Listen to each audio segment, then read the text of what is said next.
딩동. 지금 당신의 스마트폰이 울렸습니다. 주식 어플 알림입니다. 빨간불 상승입니다. 기분이 좋으신가요? 지난달에 산 기술주도 올랐고 적립식으로 모아가는 ETF도 수익권입니다. 직장 동료들도 점심시간이면 주식 이야기를 하며 웃습니다. 모든 게 평화로워 보입니다. 마치 이 상승장이 영원할 것처럼 말이죠. 그런데 말입니다. 이 화려한 파티장 구석에서 아무도 쳐다보지 않는 검은 카나리아 한 마리가 미친 듯이 날갯짓을 하고 있습니다. 바로 금골드입니다. 역사적으로 주식시장이 가장 뜨거울 때, 대중이 환호성에 취해 있을 때, 금은 조용히 하지만 확실하게 비명을 질러왔습니다. 우리는 이것을 폭락의 선행지표라고 부릅니다. 오늘 제가 들려드릴 이야기는 단순히 금 사세요라는 뻔한 세일즈가 아닙니다. 1987년 검은 월요일, 2008년 금융위기, 그리고 2020년 팬데믹. 이 모든 재앙 직전에 금이 우리에게 보냈던 소름 끼치는 시그널에 대한 이야기입니다.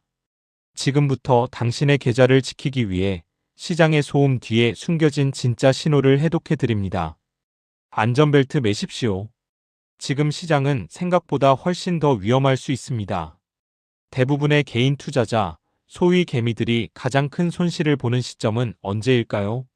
폭락장 한가운데가 아닙니다. 아이러니하게도 폭락 직전, 시장이 가장 화려하게 타오르는 마지막 불꽃 시기입니다. 이때 우리는 집단적 최면에 걸립니다. 이번엔 다르다. 경제 뉴스에서는 골디락스를 이야기하고 기업 실적은 사상 최고치를 경신합니다. 하지만 금융 역사를 통틀어 변하지 않는 진리가 하나 있습니다. 스마트머니는 파티가 끝나기 전에 가장 먼저 코트를 챙겨 나간다는 것입니다. 그리고 그들이 나간 흔적은 주가 차트가 아니라 바로 금값과 채권 수익률에서 발견됩니다. 우리가 주목해야 할 첫 번째 이상 징후는 주식과 금의 동반 상승입니다. 교과서적으로 주식은 위험 자산, 금은 안전 자산입니다. 경기가 좋으면 주식이 오르고 금이 떨어져야 정상입니다. 그런데 최근 시장을 보십시오. 나스닥이 신고가를 뚫는데 금값도 역사적 고점을 갱신하고 있습니다. 이게 무엇을 의미할까요? 시장이 양다리를 걸치고 있다는 뜻입니다. 표면적으로는 기업 성장에 베팅하는 척하지만 물밑에서는 화폐 가치 폭락과 시스템 붕괴를 두려워하며 보험을 들고 있다는 증거입니다. 거대 헤지펀드들은 이미 알고 있습니다. 지금의 주가 상승이 기업의 본질적 가치 상승이라기보다 시중에 풀린 유동성, 즉 돈의 타락으로 만들어진 거품일 수 있다는 사실을요. 당신이 HTS 화면의 빨간 숫자에 취해 있을 때 진짜 선수들은 조용히 금괴를 창고에 쌓고 있습니다. 왜일까요? 그들은 과거의 데이터를 기억하기 때문입니다. 1987년 10월 전 세계를 경악하게 했던 블랙 먼데이 직전에도 정확히 이런 현상이 나타났습니다. 주식과 원자재가 같이 오르는 기현상. 그것은 단순한 상승장이 아니라 시장이 찢어지기 직전에 내는 비명소리였습니다. 지금 우리가 보고 있는 차트가 바로 그 비명의 시각화일 수 있습니다. 금은 거짓말을 하지 않습니다. 기업은 회계를 조작할 수 있고 정부는 통계를 마사지할 수 있지만 금은 5,000년 동안 그 자리에 그대로 존재해 왔습니다. 그래서 금값의 움직임은 순수한 공포의 측정기입니다. 여기서 우리가 반드시 짚고 넘어가야 할 개념이 있습니다. 바로 실질 금리입니다. 금은 이자를 주지 않습니다. 배당도 없죠. 그래서 금리가 오르면 금값은 떨어지는 게 경제학 원론입니다. 은행에만 넣어도 이자를 5%씩 주는데 굳이 금을 들고 있을 이유가 없으니까요. 그런데 최근 기이한 일이 벌어졌습니다. 미국 연준이 금리를 올리고 고금리 상황이 유지되는데도 금값이 떨어지기는커녕 신고가를 갱신했습니다. 이것은 금융공학적으로 설명이 불가능한 현상입니다. 해석은 단 하나, 시장 참여자들이 미국 국채라는 시스템 자체를 의심하기 시작했다는 겁니다. 미국 정부가 빚을 갚을 수 있을까? 달러가 휴지 조각이 되는 건 아닐까? 이런 근원적인 공포가 시장 밑바닥에 깔려 있을 때 금은 금리와 상관없이 독자적인 행보를 보입니다. 이것이 바로 디커플링 탈동 조화입니다. 제2의 검은 월요일을 경고하는 전문가들이 가장 두려워하는 신호가 바로 이것입니다. 기존의 경제 논리가 통하지 않는 시장. 특히 각국 중앙은행들의 움직임을 보십시오. 중국, 러시아, 심지어 폴란드와 싱가포르 중앙은행까지 최근 몇 년간 기록적인 규모로 금을 사들였습니다. 그들은 왜 달러 채권을 팔고 금을 샀을까요? 전쟁? 물론 그 이유도 있습니다. 하지만 더 큰 이유는 다가올 신용화폐의 위기를 대비하는 것입니다. 중앙은행이 금을 산다는 건 곧 자신들이 찍어내는 화폐를 스스로도 믿지 못한다는 가장 강력한 역설입니다. 당신이 삼성전자와 엔비디아를 살 때 그 주식을 발행한 국가의 중앙은행은 금을 사고 있습니다. 이 괴리감을 당신은 어떻게 받아들이시겠습니까? 역사의 시계를 1987년 10월 19일로 돌려보겠습니다. 그날 하루 다우 지수는 무려 22.6% 폭락했습니다. 오늘날로 치면 코스피가 하루 만에 600포인트 넘게 증발한 셈입니다. 사람들은 이날을 갑작스러운 재앙으로 기억합니다. 하지만 데이터를 뜯어보면 재앙은 예고 없이 찾아온 게 아니었습니다. 블랙 먼데이 직전 1987년 상반기부터 금값은 슬금슬금 오르고 있었습니다. 달러 가치 하락에 대한 우려, 그리고 인플레이션 조짐이 보이자 스마트머니가 먼저 반응한 것이죠. 당시에도 주식시장은 호황이었습니다. 경제는 튼튼하다는 낙관론이 지배적이었죠. 하지만 금은 이미 무언가 잘못됐다고 신호를 보내고 있었습니다. 여기서 아주 중요한, 그리고 대부분의 투자자가 오해하고 있는 사실을 하나 알려드리겠습니다. 주식이 폭락하면 금값은 폭등한다?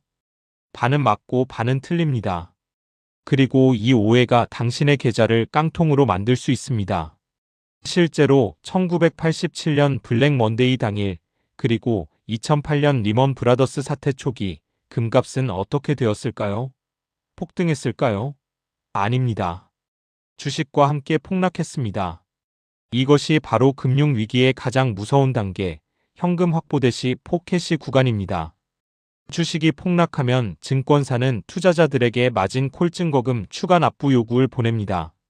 빚내서 주식 샀던 사람들은 당장 현금을 구해야 합니다.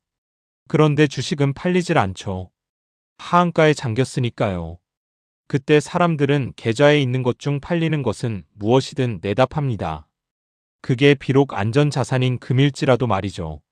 멀쩡한 자산까지 헐값에 팔아야 하는 강제청산의 도미노가 일어나는 겁니다. 즉 진짜 위기가 닥치면 금도, 은도, 채권도 처음엔 다 같이 무너집니다. 만약 당신이 금은 안전하니까 폭락장에 오르겠지? 라고 단순하게 생각하고 레버리지를 써서 금에 투자했다면 위기의 첫 파도에 휩쓸려 파산했을 겁니다. 진짜 기회는 그 1차 충격이 지나간 직후에 찾아오기 때문입니다. 자, 1차 패닉 셀링 투메이 끝나고 나면 시장은 폐허가 됩니다. 주식은 반토막이 났고 사람들은 공포에 질려 현금만 꽉 쥐고 있습니다. 바로 이때부터 금의 진짜 역습이 시작됩니다. 정부와 중앙은행은 무너진 시장을 살리기 위해 무엇을 할까요? 역사는 반복됩니다. 그들은 돈을 풉니다. 금리를 제로로 내리고 양적 완화라는 이름으로 천문학적인 돈을 찍어냅니다. 2008년에도 그랬고 2020년 코로나 위기 때도 그랬습니다. 시장에 돈이 홍수처럼 쏟아지면 어떻게 됩니까? 화폐의 가치는 쓰레기가 됩니다. 사람들은 그제야 깨닫습니다. 내가 쥐고 있는 이 현금이 녹아내리고 있구나. 그때 자금은 미친 듯이 실물 자산으로 이동합니다. 그리고 그 정점에 있는 것이 바로 금입니다. 2008년 금융위기 당시 초기에는 금값도 주식과 함께 30% 가까이 빠졌습니다. 하지만 연준이 돈을 풀기 시작하자 금은 정고점을 뚫고 역사적 대세 상승장에 진입했습니다. 2020년 3월 팬데믹 때도 마찬가지였습니다.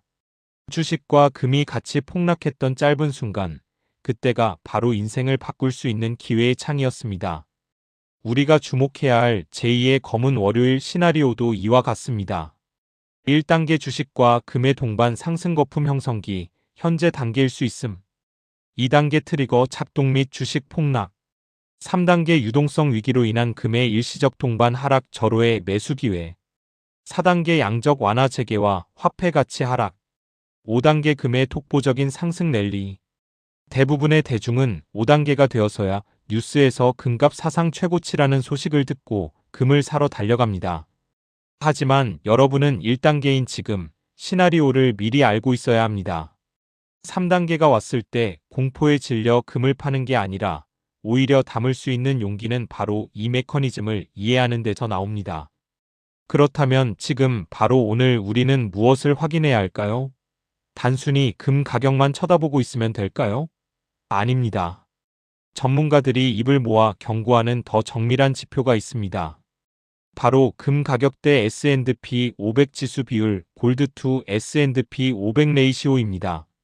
주가 지수를 금값으로 나눈 이 비율은 시장의 거품 정도를 적나라하게 보여줍니다.